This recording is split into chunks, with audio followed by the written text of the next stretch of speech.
अभी देख सकते हैं दोस्तों ये लाइट में कैसे ब्लिंकिंग आ रही है और कैमरे पे भी आ रही है, और इधर भी आप रोशनी में भी देख सकते हैं इसमें ब्लिंकिंग आ रही है। इसको कैसे सोल्यूशन करें, कैसे इसको ठीक करें, चलिए मैं आपको बताता हूँ।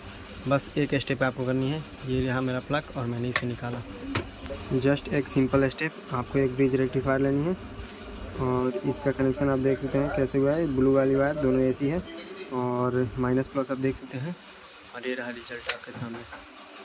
थोड़ा भी ब्लिंकिंग नहीं, बिल्कुल परफेक्ट चल रहा है, आप देख सकते हैं दोस्तों। वीडियो को लाइक कर दें, चैनल सब्सक्राइब कर दें। थैंक यू दोस्तों।